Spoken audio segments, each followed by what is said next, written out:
The Edify Show on Hearties TV Tuesday with special guest Pascale Hutton. And now, the host of The Edify Show, Elliot Wallach. Hi, everyone. Welcome to this episode of Hearties TV Tuesday. This is going to be so much fun. This is with Pascale Hutton. The only word I could think of for her is enchanting. Super lighthearted. The most contagious laugh. I enjoyed interviewing her so much. Let's take a look. Hi, everyone. Welcome to a very special edition of the Edify Show. I'm actually on the set of Wind Calls the Heart with Pascale Hutton. Rosemary, thanks so much for being on the program. Absolutely. I'm fascinated by just looking at your career and your journey, because one of the things that's interesting to me is as I'm watching different shows and all of a sudden, there you are. There I am. You know, and your career, I think, began in like 2003. And there's, over 60 different credits that I see on your IMDb page. And so sometimes that happens. Like I was a Smallville fan, and I see all of a sudden you're at your Kara. Yeah, Raya. I'm sorry. Yeah. But you know what? I think I was Kara as well. I played two characters. I played one character in, I can't remember, whatever, I want to say, pretend, season 4. Mm-hmm. And then they brought me back to play a different character in season 7. The second character was the more prominent character, but I think the first one maybe was named Kara. Okay, so good. Okay. And the second one was named Raya. I'm gonna have to send in my my Smallville fan card. Now I saw you were also in an episode of 4400. I was. To that. Did you run into Kavan in that? Yeah. You did? Yeah, we didn't have a lot to do together, but we had one day on set together. And all I remember is we had a really good time. Like, we were laughing, and I was like, oh, he's fun. Like, this is fun. Sign of things to come. I know. Who would have thought? Because I agree. When I describe people about Kavan, I think he's sincerely one of the funniest people I've ever been in a room with. Like, he could seriously read the phone book. You ask him just silly questions, like, what's your first concert? Yeah, and it is a story. Yeah. It is not just an answer. Yeah. There's no check yes, check no, check maybe. As you're kind of seeing your career sort of unfold, at some point did you think, oh my gosh, it's gonna be sci-fi? Did you see that there was kind of a I mean, that was Vancouver. Like, Vancouver as a whole was very sci-fi focused, and that's where the work was. And because I was early on in my career, I won't say I'm a crazy sci-fi like diehard fan. Right. But that is where the work was. And when you're starting out, you're auditioning for everything and you're taking whatever is offered to you within reason. And so a lot of what I was going out for and what I was booking was sci-fi. So that seemed like that's where things were going. And then, I don't know, maybe about 15 years ago, things kind of started taking a turn, and just more variety of stuff was being offered to me, coming my way, and I was very happy about that. I don't think any actor comes into this business to just play the same thing or play the same genre over and over and over again. Right. Well, people might be surprised you were in Fantastic Four even. I even saw you. I got cut. You did? I got cut. I was in it. I only was in one scene. It was so crazy. I was in one scene. It was a huge scene with so much special effects and pyrotechnics, and it was a wild scene. We filmed one scene. I think we filmed it for 16 hours. It was a lot. And then at the end, they sent me an invitation to go to, they were having a Vancouver premiere, and so they sent me an invitation to the premiere, and I'm sitting there watching it, and I'm like, that I'm not in it. And then there was a scene that was like, obviously the moment right after the big scene that I was in, and I was like, well, now I don't think I'm in the movie. Like, that, they're not going back to that. And so I wasn't in it. And then this gets even crazier.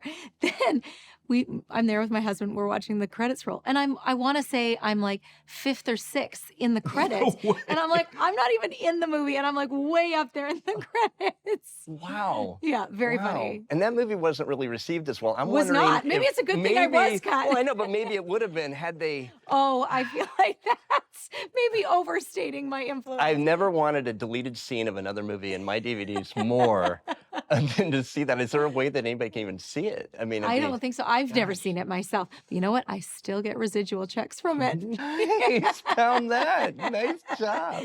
Wow. That's such a trip. So going back to, because just reading you, when did you know, like, this is what you wanted to do? I mean, I think if you asked my parents, they would say there was never any question that this is what I was going to do. I loved performing. I grew up in a really performance friendly home. Like my mom was a drama teacher. She was always like, she ran a drama club, like an extracurricular drama program on weekends for kids. Now I was on the young side, and so my mom let me attend the program, but I wasn't allowed to be in the productions. She was like, no, you're not old enough. And of course, that just made me want to do it more. So like my older sister, she got to be in all the productions, and all these amazing kids got to be in the productions, and I had to just be in the classes, but I couldn't be in the show. And I guess she didn't trust that I would remember my lines, but as if that was ever going to be a problem. I was going to know those lines. But so I spent a couple of years doing that, but she would also put on plays. Like every Christmas, she would write a play that me and my cousins would put on, or and she would gather all the kids in the neighborhood and we would put on a circus. Like it was a very performance friendly environment. And I think it just sort of felt like this is what I love to do. I don't know if I actually put the pieces together that it was an actual career that you could aspire to and have until much later. In a small town, I just didn't have any frame of reference. It was either you were a movie star in Hollywood, or what were you? Like I didn't know. Right. I didn't know anybody who was doing it. And so it wasn't until I was in high school that I had a drama teacher, and she was like, so you need to do it. Like you're here, you're meant to do this, like for real. And I was like, oh, really? Like, can I? And she was the one who really help me put pieces in place to pursue it in reality as an actual career. I cannot imagine anybody in your town was surprised. Yeah, I don't think anybody was. Like, it's like, it's like the typical answer to that is, well, she always grew up wanting, but your mom's a drama teacher, you're in that. Yeah, I think your mom's probably wondering about her residual checks. Right?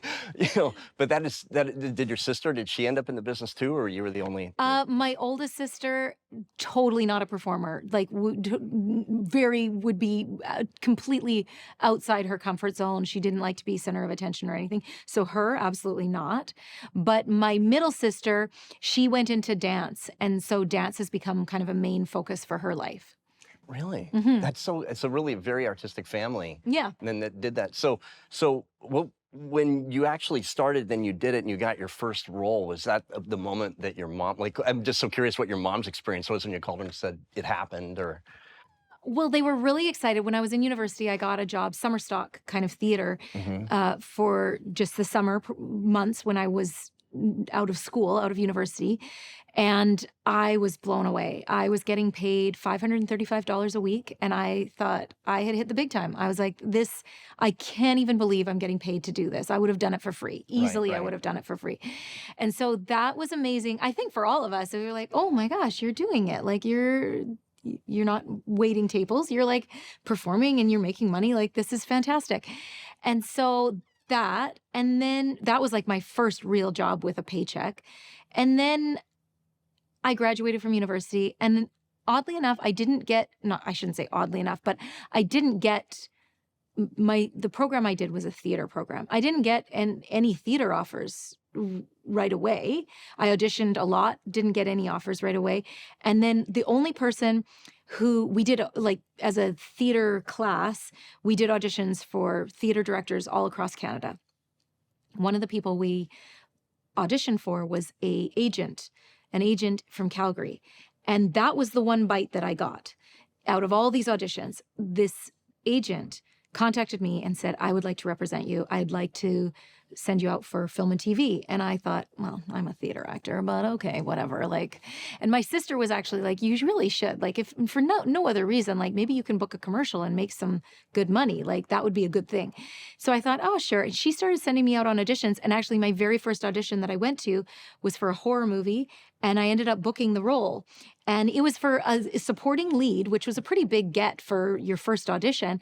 And I showed up. It's a terrible movie. We're very campy, I should say. It's a campy horror movie. Not my style at all. Right. But it was a great eye-opener into the business. Like, I remember showing up on the first day and going through hair and makeup, and then I sat in my trailer, which was like a tiny closet. Like, it was a tiny closet. I was over the moon. I thought, oh my God, I've got my own trailer.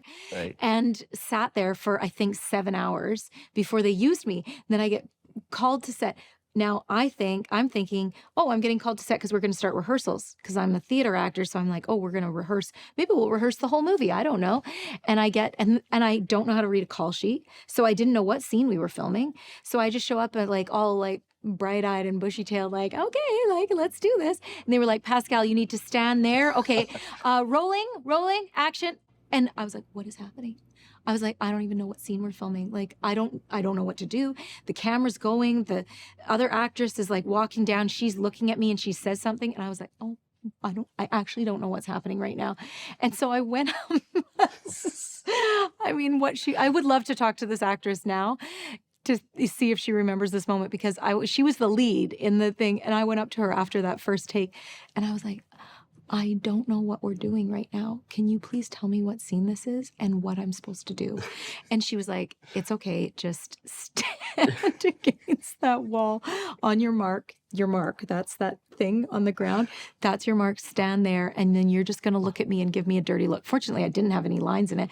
But then I learned real fast. Oh, this call sheet is like my Bible. I need to like memorize this. This is going to give me all the information I need. So I learned very fast. But that in my core, like I can still remember that feeling of just having no idea what's going on. I just wondered, like in that horror movie, somebody's watching you going, man, her fear is palpable. It's like, she looks really, truly terrifying. Yeah, I was. I want her. Yeah, that's funny. So then, do you remember like the one role like that you were like, was it the Fantastic Four, or where you were like the most excited of anything? Well, that would be a really sad story if it was I know, Fantastic Four and then I got cut out from the movie. In the moment. You know, I think along the way there's been various things that I've really wanted and then been cast in and been so excited about. I don't think I had a moment, fortunately, because I don't think this moment actually exists in reality, but I don't think I ever had a moment of being like, yes, I've made it. Right. Like, I just was always like, oh my gosh, this is an amazing gig. I'm so excited I got this and I'm going to like pour everything into it. I got to do a indie movie called A Simple Curve pretty early on in my career, actually. And that was one that I was really excited about getting it because I felt like it was a really great part in a great movie. It wasn't genre specific. It was just really all about relationships. And it was just so refreshing because, again, I'd been pretty heavy into the sci-fi world or like teen drama. Even though I was in my 20s, I was getting cast in like teen drama stuff quite a bit. And so this was felt like just more about relationships. And that was very refreshing for me. And I was really excited about that. Well, I saw the look at it. It's kind of fun to sort of get to know you and then sort of relive. Well, I'm going, I wonder what this felt like going through your IMDb page and then see when you got to Arctic Air and see where you had this quote in there about how the unique thing about being an actress is just these remarkable experiences and things that you get to see. Well, Arctic Air was just, oh my gosh, just so many amazing experiences that show offered me because of its location, really, and because of the storyline. But I mean, they sent us to like flight school where we learned all about but how to fly a plane. I got to go up in so many cool planes like DC-3s and float planes and then got to be in like, what's that, like a dog sled, like drive a dog sled and then just being up north, like in Yellowknife, the landscape and the scenery environment is just so unlike anywhere else in Canada. That was spectacular in and of itself. And I mean, that was a very special show. And it was a very ensemble cast and crew. And because we went up north once a month, every month, we became so tight. It was like a road show. And so I think you talk to anybody from that show and they have like very special place in their heart for that show because it was magical. Yeah, well, that was with Adam Beach, and I was talking to you earlier about that Tiffany was a production supervisor on a movie with Adam Beach, and I can imagine, I mean, there's no way. I mean, there's some people, like, you'll get to know him if you get trapped in an elevator. I think you're going to get to know that guy if you're trapped in, like, a cathedral or a sports stadium. Like, he is such an outgoing person. He's so outgoing. He's so lovable. Like, he really is lovable. He's so charming. Like, I remember we did our first like press junket. We had to do a lot of them for over the years on Arctic Air. And our first one though together, I kind of sat there gobsmacked. He was so at ease, just sharing his story, sharing himself with whoever was interviewing us at that particular moment. And I thought, oh my God, that's why you are who you are, and you've gotten to where you got. You are so open and available. He can't memorize lines to save his life, but he doesn't have to. All he has to do is show up and like bring on that beautiful Adam Beach charm, and everybody's in love with him. So It works out well. Totally. Well, I was telling you, like, we were out there in Baker, California, home of the world's largest thermometer. I mean, in the middle of nowhere. And so he ends up going out with us to this mall, and I thought, well, this is so cool. I felt so special until we go into a store, and he did the same thing with everybody in the store. I mean, he was just, by the time he got out of there, I mean, he just knew everybody. So if you're watching this, you know, you're a good dude. You made a good impression. Yeah. So then that one was, you know, from there is around 30-something episodes, and here we are. Wind Calls the Heart, 112. I mean, who would have thought, right? 12 episodes or 12 seasons going on. You know, my first day on the set was when you were on the horse with Daniel for that one time, and it was freezing. It was freezing. Season 2. Yeah, it was season 2. I was pregnant.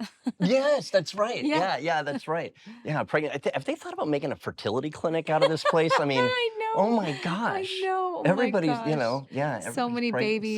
So many. That baby is now 9. Not wild. He's not a baby anymore. Yeah, I mean, it's crazy to think about that. Yeah. How long? Yeah, certainly didn't ever think that this is where we were going to be. So amazingly grateful for everything we've been able to do on this show, and that the show keeps on going, and the fans still love the show and are just as invested, if not more invested now than they were back when we started. But I mean, I've told this story, I don't know, thousands of times it feels, but I was actually still under contract, seeing as we were talking about Arctic Air, I was still under contract for Arctic Air when they brought me on to this show during my Arctic Air hiatus for 2 episodes. I was only supposed to come for 2 episodes. That was it. Really? At the very end of season 1. And I thought I was doing 2 episodes and then that was going to be it. And then I got the scripts, because people might not know this, but you normally, when you get hired for a show, they're not going to give you the whole script. They usually just give you a few scenes that you're going to audition with and to give you a sense of the character. So I want to say I didn't get the scripts until, I don't know, a day or 2 before I was filming, and I start reading them, and then it ends with that famous scene with Elizabeth and Rosemary, who knew they were going to end up where they are now. But at that moment, Elizabeth's like, well, nice to meet you. Hope to never see you again. And Rosemary's like, oh, I'm not going anywhere. I think I'm going to stay. And I thought, I think I'm going to stay? I'm supposed to be going back to another show. Like, what's happening? And then Arctic Air got canceled. And so I wrapped those 2 episodes. Wow. And then I want to say a few weeks later, Arctic Air was canceled. And Brad Cravoy, producer of this show, of Wind Calls the Heart, he phoned me the day after Arctic Air got canceled. And he said, I'm just phoning to check your availability. We want to bring you on as one of our leads on the show, like a regular.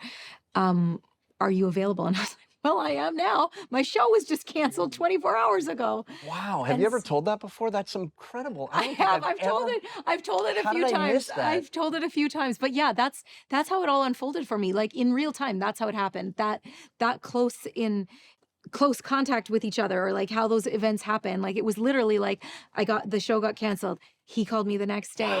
Wow. And then we started on season 2, and then I never looked back, right? I've been here ever since. Well, I thought I got like the Rosemary scoop in that one. I was so excited. Sorry. Yeah, the Valley Voice. Well, I want you to know, I'm seriously, I'm so grateful for you've been so generous with us over the years as we've come on. Some of my all-time favorite stuff that we've ever done, when you talked about, if you've never seen it, when Pascale talks about laughing on the set, it's one of my favorite Hope Valley highlights we've ever done. We just did this TikTok where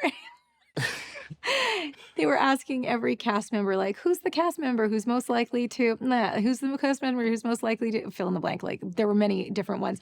And it was like, who's the cast member who's most likely to break during a scene? And I said, well, it's me. And then she started laughing, and I said, did everybody say that? She goes, yeah, every single person has said it's you. All right, I'm going to find it. I'll put it on this. Is it already out? No. We just filmed it last week. Crazy. Well, okay, well, I'll find it. Yeah. But it was just so fun. And then the combination of you, the way you were interpreting Kavan, watching you lose it was just so good. I hope to see it many more. I hope that I'll watch that IMDb page go to 300. Oh, I would love it. Yeah. I would love it. We all want to just have this show keep going. We all have so much fun together. Yeah, and they love it too. Well, anyway, thanks so much for being on the program. Stay tuned, guys. We're going to have a lot more Edify show and a lot more Wind Calls Art, God willing, many decades in the future. She'll look the same, I will not. And that concludes this episode of the Edify Show. Make sure you register for our newsletter at hearties.com. We're always doing giveaways, lots of things to find out. And we'll see you next time on the Edify Show. Tune in next week for Hearty TV Tuesday. Elliot will be interviewing Chris McNally on the set of Wind Calls the Heart. You won't want to miss it. Don't forget to like and subscribe on our YouTube page. And never miss a thing when you register at hearties.com, where people around the world are coming together to support inspiring entertainment. And we'll see you next week on The Edify Show.